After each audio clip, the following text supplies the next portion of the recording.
Well, this episode marks our 50th edition. See, 50, yeah. Of the match preview pod and vid. And what makes that feat more impressive is we've actually only played 48 matches before the game against Weymouth. So a heartfelt thank you to everyone that's liked, subscribed, commented, watched, listened, or spoken to either of us, or Joe, or John, our producer and cameraman, and given us your feedback. We love doing this for our club, and we look forward to seeing where the rest of this season and beyond takes us. And someone else might be celebrating a 50th soon, I hear. Nigel, what a serendipitous moment for us, eh?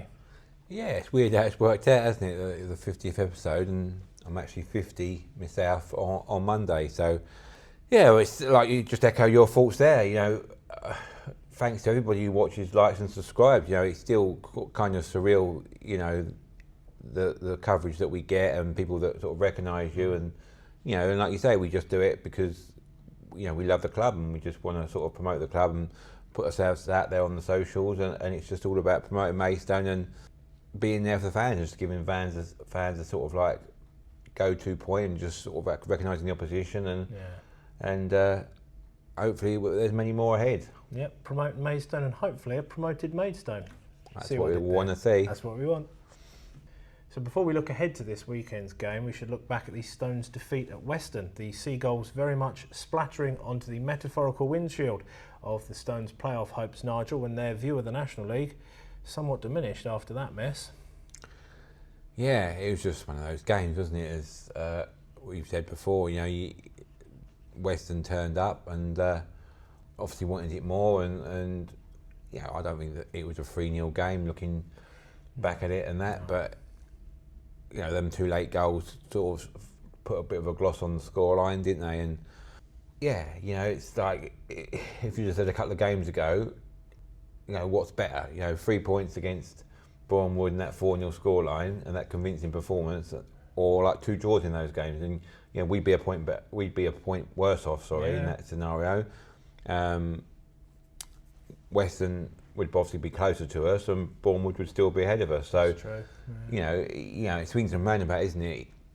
Hopefully, we're getting all our bad luck out of the way with, you know, now sort of thing, so we can sort of fully focus on sort of these next 4 games ahead. I know, you know, Jordan Hicks will be suspended for the Weymouth game, so you know, again, that's a good one to sort of like, if you're going to take one, I mean, that's the right time to do it, isn't it? You know, you don't want to be doing it in the last game of the season. He misses the playoff game, so yeah, it's like we've said many times, isn't it? You know, the league's probably gone now. I can't see, you know, with the games that are left and the teams that have got to play each other, I don't think it's going to be a scenario where we can get the points to sort of stop other teams getting above us, sort of thing. So it's, you know, it's just about taking care of ourselves, getting the suspensions out of the way, and all that kind of thing, so we're fit, ready to go, and hopefully we'll have both our coaches fit and ready. You know, good luck to George coming back, and then we can have a team coach as well, because exactly, I hear it broke down on the way back from Western. They couldn't leave the ground leaving Western. No, so, that's right.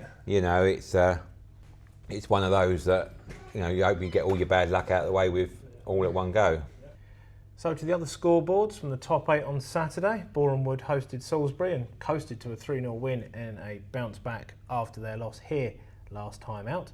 Eastbourne Borough hosted our next opponents, Weymouth, and beat them 4-1, and along with other results, that means the Terrors are the second side relegated out of South this season after Aveley before them.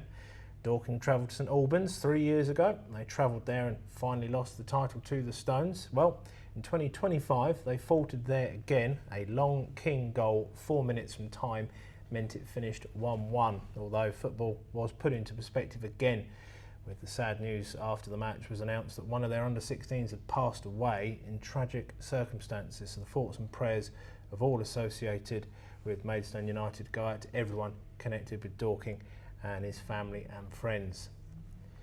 Torquay hosted Chesham and lost from a winning position. Chesham 2-1 winners from behind in the end after Lafleur's sweet-smelling double. And the other big game from the top 8 at the top of the top 8 was Troro's trip to Worthing in a top-of-the-table clash. Could I say top anymore? After Truro took an early lead, Cashman's penalty levelled things up at half-time, and it was a Jeff Cott winner halfway through the second half meant Truro took both the 3 points and the top spot. It's that top word again. from Worthing. So the table headed into the final 4 match days of the regular season. Weston-super-Mare staying 8th but are now on 72 points. The Stones slip back into 7th and stay on 73. Only a single point as their playoff buffer now. Boreham Wood back up into 6th on 74 points. Torquay drop a place down into 5th and remain on 77 points. Eastbourne Borough jump ahead of them and back up into 4th now on 78 points. Dorking drop a place into 3rd with their draw. A second side on 78 points as their goal difference is superior to Eastbourne's. Worthing slipped from top spot after their defeat. They are in 2nd on 80 points, meaning that Truro find themselves top of the division on goal difference from their vanquished opponents on Saturday, also on 80 points. So Nigel, hashtag never dull in South, hashtag anyone's guess at this stage now, frankly.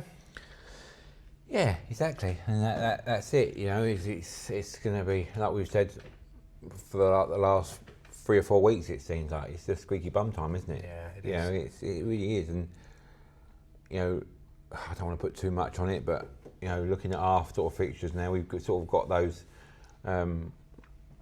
fixtures out of the way with the teams that are in and around us, haven't we? Yeah. So it's just about, we've got, you know, they've got the 2 home games left and 2 away games. Indeed. Against the, you know, Wellings is not confirmed yet, but it's not looking yet. a bit, you know, it could be by the time we sort of play them on Good Friday, or you know, certainly could have something on that game for Welling. But yeah, you know, it's just a case of like we've said before, taking care of our business, and if we win all, you know, it's all in our hands. You know, it's still, if we win every game between now and the end of the season, we'll be right, won't we? So that's the scenario we've got. Yeah.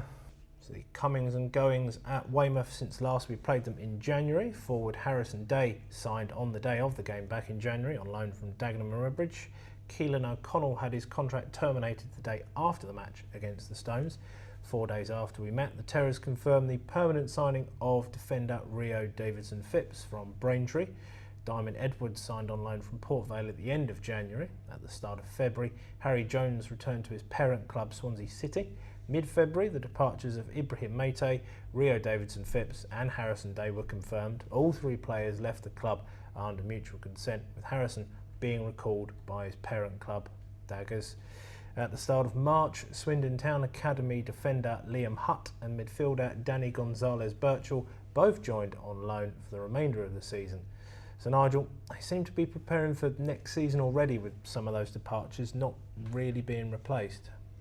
We've said in our other previews of the other teams that are in and around it, Weymouth have sort of been down there for the majority of the season, haven't they? Yes. They were in the original table. They were sort of like a basement. They had a really bad start, and they've just, you know, they've had their customary change of manager and tried to bring in that little bit more experience, but in the end, it's just proved too much. Still that National League hangover, I think, from the COVID season, isn't there? Yeah. You've seen Dover last year got relegated out, and it's difficult if you're a club that, you know, doesn't get big attendances and doesn't get, you know, a great turnover to sort of recover from that. And they, you know, perhaps that's what they need. You know, they can drop down division and they'll have more sort of local games, won't they? Because obviously they're travelling from their location. You know, they've got a lot of travelling involved. So hopefully, you know, if they drop down, you'll have teams around them like Gosport and Paul, and you know, depending on what happens in the playoffs as well, you know, Havant could be there as well. So all teams in and around their sort of vicinity. So, you know, maybe that's what they need, just to regroup and then come back again stronger. Yeah.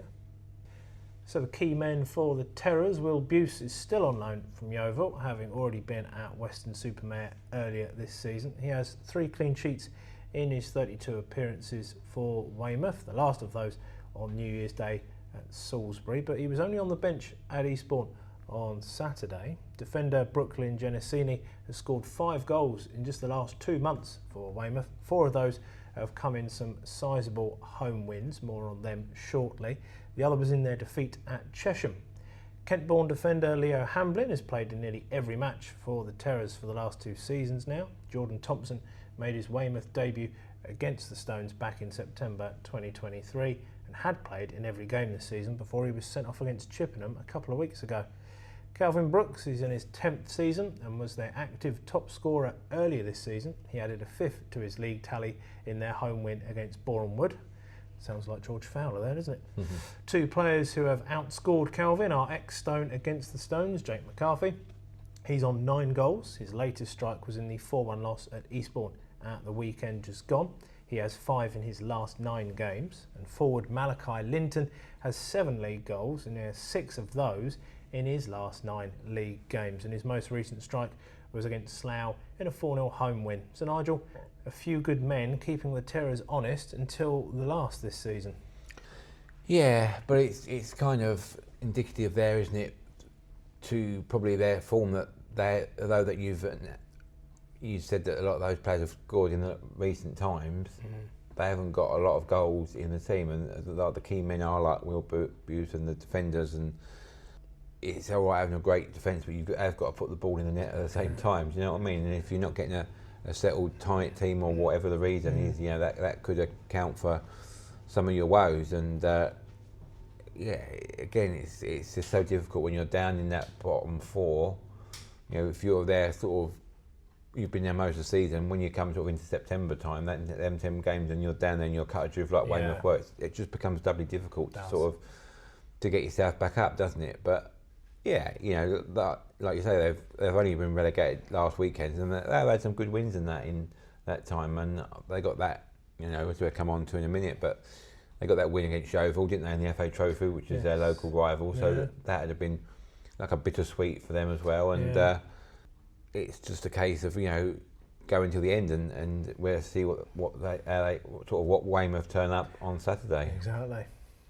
So the Terrors' form since last we met in January at the Bob Lucas Stadium. They've played 15 league games in that time, 4 big home wins in that period, 5-1 against Welling, 4-1 against Aveley, and the last 2 home games have seen them beat both Boreham Wood and Slough Town. 4 draws, and therefore 7 defeats, including 5 of their last 7 away games. The last away win, somewhat ironically, was at Weston-super-Mare back in mid-November in the FA Trophy. They have been in the bottom 4 since match day 2 and bottom for 23 of those 42 match days. So Nigel, as we've already alluded to, it's been a woeful season for them, and right from the get-go as well. Yeah, exactly. That's what we mentioned in the stats there. Back that up. It is difficult when you're a team that's down there, and you've been in the bottom 4, like you say, since the second match day season. So or match day weekend. So it's kind of like teams will turn up with a certain expectancy that they're gonna win, and you've got to either change your style of play or hope for a break somewhere to sort of kickstart that season. It just never came along from, did it? No, it didn't. So if you can't remember all of the players from the previous meeting, then why not head back to our previous preview video and podcast from this season for more information on Saturday's opponents. The links to the video and podcast are both in the description below. And if you can't make it to the game, be sure to tune into Joe and Alex on Stones Live. They'll be on air from 2:40. You'll see them on the hot take and hear them on the highlights once they go online. So with only 8 points now between the top 8 in the division and just 4 games to play, it will be a brave person to say where the top spot is going. No, you're getting nothing out of me on that one. Weymouth are already relegated ahead of their trip to the Gallagher, so can Maidstone themselves take advantage of a wounded opponent and close the gap to those above them? It would take a brave person to bet against them. No, you get nothing out of me for that one either, frankly. Thanks as always to you for watching or listening to the latest preview. Like and subscribe on YouTube, and wherever you get your podcasts, just search for the Maidstone United podcast. See or hear you for our 51st preview ahead of the trip to another relegation threatened side and the local-ish derby with Welling. And as always, come on you Stones!